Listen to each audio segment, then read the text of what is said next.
নমস্কার বন্ধুরা, জিজিএইচ food corner থেকে আপনাদের স্বাগত। আজ আমি একটা মাছের চপ করব, যেটা না খেলে আপনারা মিস করবেন। দুর্দান্ত স্বাদের এই মাছের চপ বর্ষাকালে জাস্ট আর কথাই হবে না। তো চলুন দেখে নিই। এখানে আমি লোটে মাছ রান্না করা নিয়ে নিয়েছি। আলু দিয়ে মা পেঁয়াজ রসুন কাঁচা লঙ্কা দিয়ে লোটে মাছের ঝাল করেছিল, সেটার থেকে সেই তরকারিটা আমি একটু রান্না করা নিয়ে নিয়েছি।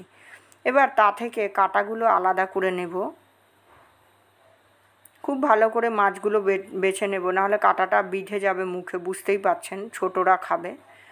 তো এবার বেছে নিয়েছি। মনে করুন আমি 1 মুঠের মতো আলু এবং মাছ সহ নিয়েছি। এখানে আমি পেঁয়াজ কুচি, কাঁচা লঙ্কা কুচি এবং রসুন কুচিয়ে রেখেছি, সেটা আমি নিয়ে নেব।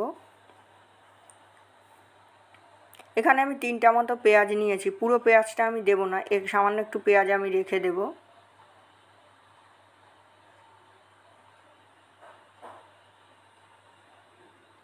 আর আমি 2-3টে আলু সেদ্ধ নিয়েছি। আর এখানে আমি ব্যাটার তৈরি করে রেখেছিলাম লবণ, chilli flakes, 1 pinch baking soda, জল আর বেসন দিয়ে।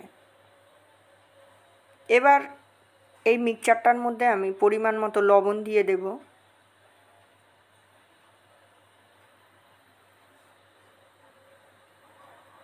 দিয়ে খুব ভালো করে চটকে নেব। আপনারা লবণটা চেখে দেখবেন, লবণ ঝাল কম হলে চপ জাতীয় জিনিস ভালো লাগে না। এবার যেটুকু পেঁয়াজ আমার ছিল সেই পেঁয়াজটা আর চিলি ফ্লেক্স দিয়ে দিলাম। আমি এখানে টোটাল 3টে পেঁয়াজ ব্যবহার করেছি।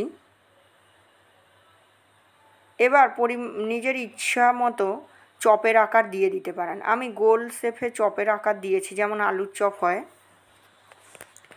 ব্যাটারটা একটু থকথকে ঘন ঘন হবে। এবার ব্যাটারের মধ্যে ডুবিয়ে নেব। নিয়ে আমি তেল অনেক আগেই গরম করে রেখেছিলাম, তাতে ভেজে নেব গোল্ডেন বাদামি হওয়া অবধি।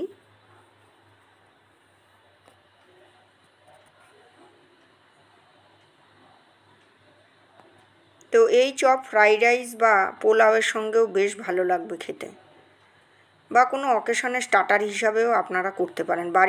বাড়িতে কোনো অতিথি সমাগম হলো বা কোনো অকেশন হলো, তৈরি করেই ফেলতে পারেন। তো এবার নামিয়ে পরিবেশন করে দিন সস সহকারে।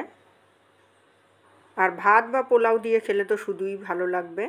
তো আমার এই রেসিপিটি ভালো লেগে থাকলে লাইক, শেয়ার, কমেন্ট অবশ্যই করবেন। সাবস্ক্রাইব করে চ্যানেলটির পাশে থাকবেন। ভালো থাকবেন। ফিরে আসছি আবার নতুন রেসিপি বা ব্লগ